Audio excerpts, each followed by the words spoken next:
आज विश्लेषण में सबसे पहले बात भतीजे को चाचा के चैलेंज की, क्योंकि शिवपाल यादव के नाम जो आजादी वाली चिट्ठी 3 दिन पहले अखिलेश यादव ने जारी की थी, उस पर अब शिवपाल यादव ने अखिलेश यादव को पार्टी निकाल चैलेंज दे दिया और दो टूक शब्दों में कह दिया कि अगर निकालना है तो विधानमंडल दल से निकाले।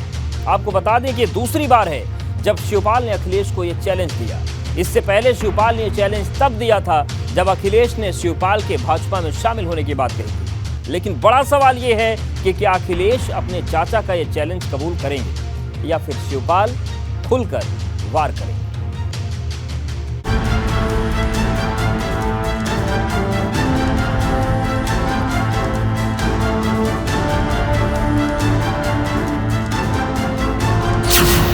आधी आजादी शिवपाल को नहीं कबूल, अखिलेश के साथ जाना बड़ी भूल।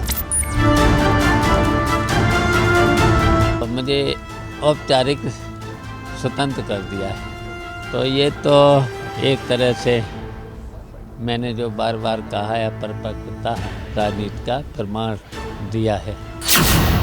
चाचा को भतीजे की चुनौती, अब खुलकर जंग होगी। तो इससे तो विधानमंडल दल से निकाल देते तो अच्छा होता ना।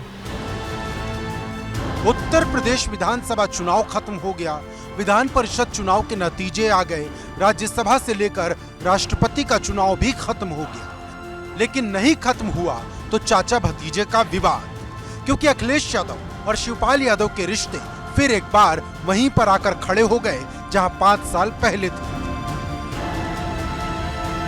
क्योंकि 23 जुलाई को समाजवादी पार्टी की तरफ से शिवपाल यादव को लेकर एक चिट्ठी जारी की गई थी, जिसमें शिवपाल यादव को स्वतंत्र करने की बात कही गई थी।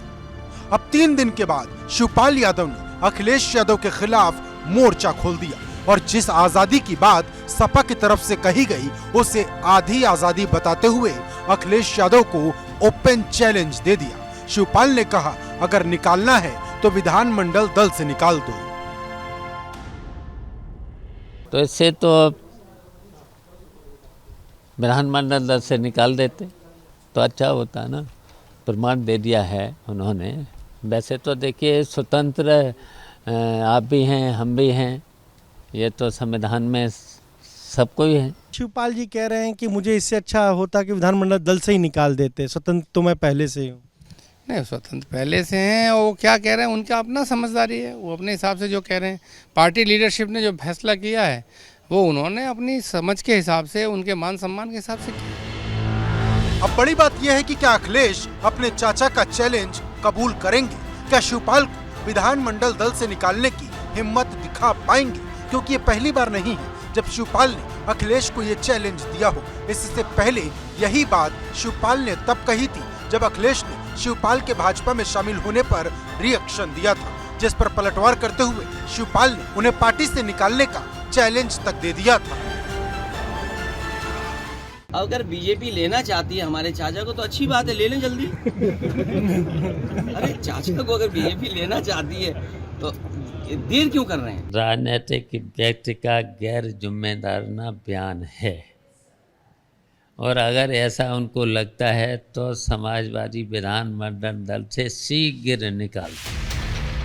दरअसल जब से यूपी चुनाव के नतीजे आए हैं तब से शिवपाल ने अखिलेश के खिलाफ मोर्चा खोल रखा है, क्योंकि जो शिवपाल चुनाव के वक्त अखिलेश यादव को अपना नेता बता रहे थे वो अब उन्हें अपरिपक्व बता रहे हैं। मुझे औपचारिक स्वतंत्र कर दिया है, तो ये तो एक तरह से मैंने जो बार बार कहा है परिपक्वता राजनीति का प्रमाण दिया है। अब बड़ा सवाल यह है कि चाचा भतीजे की ये तकरार कहां जाकर खत्म होगी, क्योंकि अभी भी तकनीकी तौर पर शिवपाल सपा के विधायक है, लेकिन काम वो सपा के विरोध में करते हैं। फिर चाहे राष्ट्रपति चुनाव में द्रौपदी मुर्मू के पक्ष में वोट करना हो, यशवंत सिन्हा के खिलाफ सपा के विधायकों को उकसाना हो, क्योंकि सूत्रों से मिली जानकारी के मुताबिक सपा के जिन 4 विधायकों ने क्रॉस वोटिंग की उसके स्क्रिप्ट राइटर शिवपाल यादव ही थे। यही वजह है कि अखिलेश ने शिवपाल के खिलाफ चिट्ठी जारी कर उन्हें स्वतंत्र कर दिया। लेकिन सवाल शिवपाल को विधानमंडल दल से निकालने का भी है, क्योंकि यही सवाल अखिलेश यादव के सामने 2017 में भी खड़ा था और यही सवाल 2022 में भी खड़ा है और यही सवाल 2024 में खड़ा होगा जब शिवपाल फिर एक बार अखिलेश के सामने होंगे, क्योंकि 2019 में वो अखिलेश का खेल कई जगहों पर खराब कर चुके हैं जब समाजवादी पार्टी फिरोजाबाद और कन्नौज में बुरी तरह से हार गई थी।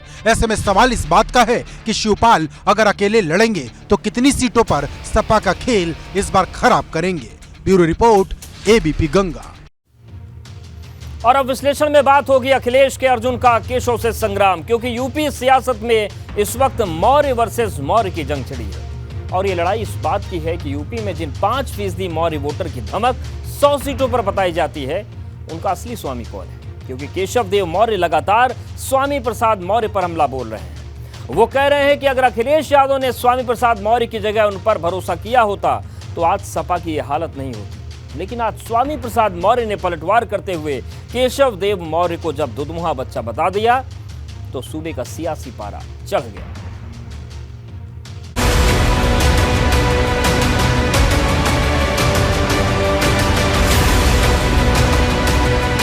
अखिलेश के अर्जुन का केशव से संग्राम, एक मौर्य का दूसरे के नाम पैगाम। अभी राजनीति में बहुत दुधमुहे बच्चे हैं, इसलिए दुधमुहे बच्चों का मैं जवाब नहीं देना उचित समझता। समाजवादी लड़ाई सड़क पर आए, यूपी की सियासत आए। महत्व किसको अखिलेश जी ने दिया? मेरे पैरेलल खड़ा किया स्वामी प्रसाद मौर्य को। क्या वो समस्या खत्म हो गई? यूपी विधानसभा चुनाव के वक्त अखिलेश यादव ने 2 मौर्य नेताओं से हाथ मिलाया था। इसमें से एक केशव देव मौर्य थे तो दूसरे स्वामी प्रसाद मौर्य। अब इन दोनों मौर्यों के बीच जंग छिड़ गई है, क्योंकि सवाल एक म्यान में 2 तलवारों का है। सवाल खुद को बड़ा नेता बताने का है, क्योंकि एक दिन पहले एबीपी गंगा से बात करते हुए महान दल के अध्यक्ष केशव देव मौर्य ने तंज कसते हुए कहा था कि अगर अखिलेश यादव ने स्वामी प्रसाद मौर्य को ज्यादा तरजीह ना दी होती तो उनकी हार ना होती। मैंने किस कारण से गठबंधन तोड़ा था? केवल एक कारण था गठबंधन तोड़ने का कि मैंने मेहनत की, माहौल बनाया समाजवादी पार्टी महान दल ने ठाना सपा सरकार बनाना करके। लेकिन महत्व किसको अखिलेश जी ने दिया? मेरे पैरेलल खड़ा किया स्वामी प्रसाद मौर्य को। क्या वो समस्या खत्म हो गई? अब केशव देव मौर्य के इस बयान पर पलटवार करते हुए स्वामी प्रसाद मौर्य ने उन्हें दुधमुहा बच्चा बता दिया है। केशव देव मौर्य का भी बयान है कि आप बड़बोले हैं, आप ऐसी बातें कर देते हैं। सपा को जब चुनाव चल रहा था तो आपने बड़बोलेपन में कई बातें कहीं जिसकी वजह से अखिलेश यादव हार गए। अखिलेश यादव जी हार गए, समाजवादी पार्टी हार गई या हम हार गए, यह विचार मंथन का प्रश्न है। अभी राजनीति में बहुत दुधमुहे बच्चे हैं, इसलिए दुधमुहे बच्चों का मैं जवाब नहीं देना उचित समझता। अब दोनों मौर्यों के बीच जंग छिड़ गई है, क्योंकि जब से स्वामी प्रसाद मौर्य को अखिलेश यादव ने एमएलसी बनाया तब से केशव देव मौर्य ने मोर्चा खोल दिया। या यूं कहें कि महान दल से सपा के गठबंधन टूटने की बड़ी वजह स्वामी प्रसाद मौर्य को हारने के बाद भी विधान परिषद भेजना ही है, क्योंकि इसी के बाद महान दल ने बगावत का झंडा बुलंद कर दिया जो अब तक जारी है। मौर्य समाज के वोटरों पर वर्चस्व के लिए स्वामी प्रसाद मौर्य और केशव देव मौर्य आमने सामने आ गए हैं। केशव देव मौर्य ने कहा कि स्वामी प्रसाद बड़बोले नेता हैं, तो स्वामी प्रसाद ने केशव देव मौर्य को राजनीति का दुधमुहा बच्चा बता दिया। जुबानी जंग यहीं खत्म नहीं हुई। दुधमुहा बच्चा कहने पर केशव देव मौर्य ऐसा भड़के कि उन्होंने कहा कि स्वामी प्रसाद तो चुनाव ही नहीं जीत पाए, वो अपने बूथे रैली में 10,000 लोगों की भीड़ भी नहीं जुटा सकते। यही नहीं, उन्होंने अपने समाज का सत्यानाश कर दिया। मौर्य वर्सेस मौर्य की ये लड़ाई सोशल मीडिया पर जितनी चर्चा का विषय बनी है, अखिलेश यादव के लिए 2024 के रास्ते उतने ही मुश्किल होते जा रहे हैं। दरअसल यूपी में मौर्य वोटर का स्वामी कौन है, ये लड़ाई लंबे समय से रही है,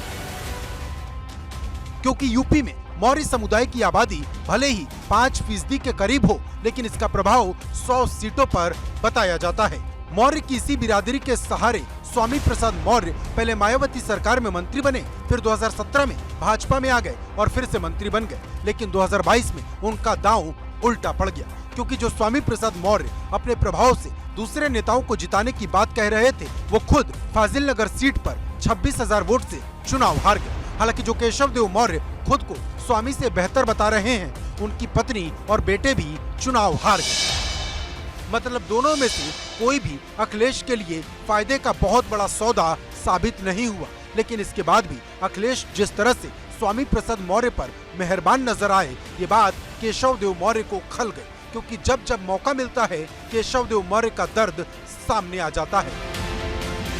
ब्यूरो रिपोर्ट, एबीपी गंगा।